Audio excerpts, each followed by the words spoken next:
Quand j'ai lancé mon activité en 2022, j'étais seule. Aujourd'hui, je travaille quotidiennement avec 10 personnes. Une assistante administrative, une assistante marketing, une bras droit financier, un graphiste, une juriste, un comptable, une chef de projet et plusieurs freelances qui travaillent avec moi sur la production de mes modules e-learning pour mes clients. Alors, comment je suis passée de freelance solo à une véritable agence de digital learning? Dans cette vidéo, je te partage 3 enseignements clés que j'aurais tellement aimé connaître avant de me lancer. Let's go. Enseignement numéro 1, ça ne s'improvise pas. Je me suis pas levée un matin en me disant tiens, et si je montais une agence? Mais en réalité, ça m'est un peu tombé dessus quand même. Trop de clients, trop de missions, de plus en plus complexes et l'impossibilité de tout faire toute seule. Donc plutôt que de refuser des projets qui m'inspiraient, auxquels j'avais sincèrement envie de participer, j'ai dit oui, mais du coup j'ai délégué dans l'urgence, et ça c'est une mauvaise idée. J'ai appris que déléguer sans process, sans vision claire, ça coûte du temps, de l'argent et de l'énergie, les 3 ressources les plus précieuses de ton entreprise. Si je devais recommencer, voici comment je ferais. En premier, un minimum de process. J'y reviendrai par la suite. 2, une chef de projet ou un chef de projet dès les premières délégations et pas au bout de la 2e ou 3e. Et 3, une stratégie claire pour accompagner la croissance de mon entreprise. Devenir une agence, c'est une transition, mais elle se prépare. Enseignement numéro 2, clarifier la qualité. Clarifier en gros les attentes. Chez Meges Learning, je vous en ai déjà parlé, mais je vous le redis, on a 4 piliers qui sont non négociables. Un e-learning doit être ludique, esthétique, impactant et accessible. Ce qui nous donne l'acronyme LEIA, pour ceux qui ont la ref. C'est ce que nous promettons à nos clients. Mais pour que les freelances puissent livrer ce niveau d'exigence, il faut leur donner une boussole.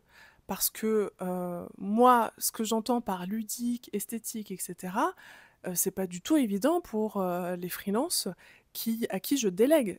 Eux, ils entendent pas la même chose que moi. C'est pas évident pour tout le monde. Je suis sûre que quand vous imaginez un module e-learning qui remplit tous les critères que je viens de vous énoncer, vous n'imaginez pas du tout la même chose que moi, et c'est normal. J'ai donc appris qu'il faut une fiche qualité ultra précise, avec des exemples, des checklists, des critères concrets.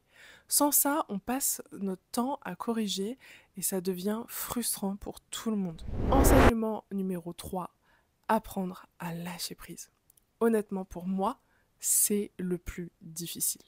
Laisser mon bébé, mon entreprise entre les mains de quelqu'un d'autre, voir un module partir chez un client sans que je l'ai créé moi-même. Même aujourd'hui, je repasse beaucoup trop derrière les freelances, quoi. Je relis tout, je vérifie tout.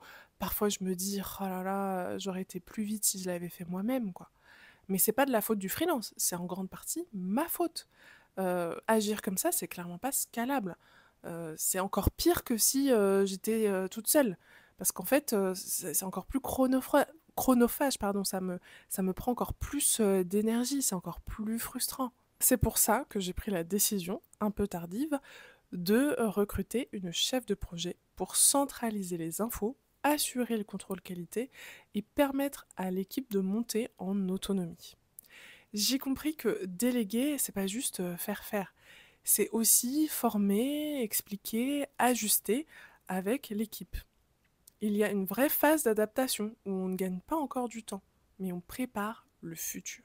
Voilà les 3 enseignements que je voulais te partager si tu envisages de passer de freelance à agence de digital learning. Et si ce sujet t'intéresse, j'ai une super nouvelle. J'interviens sur ce sujet lors du sommet des freelances du digital learning organisé par Delphine Froid. Là, ce que je viens de te donner, c'est une vidéo très courte sur 3 petits enseignements.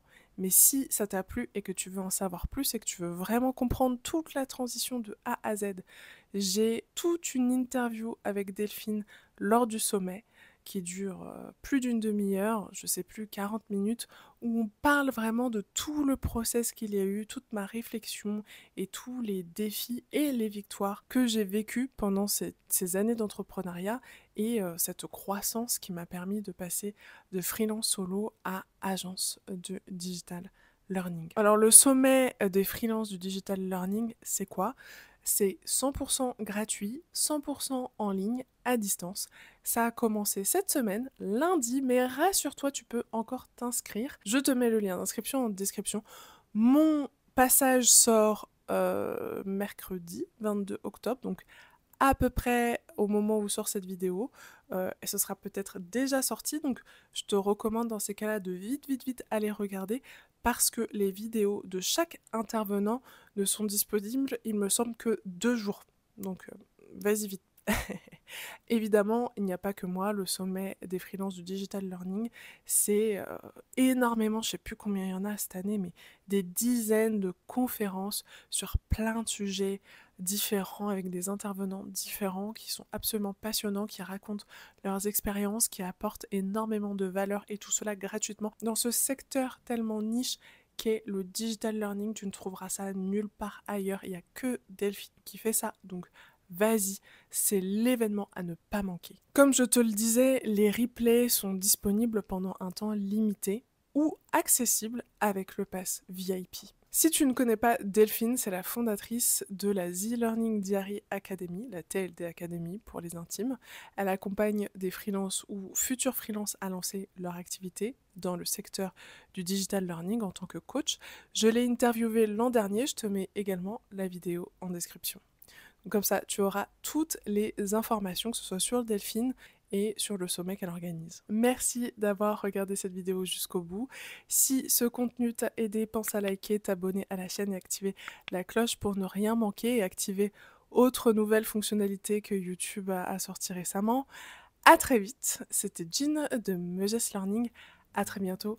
Ciao. J'espère sincèrement te voir au sommet des freelances du digital learning qui a débuté cette semaine. Rends-toi en description pour t'inscrire. On se retrouve là-bas.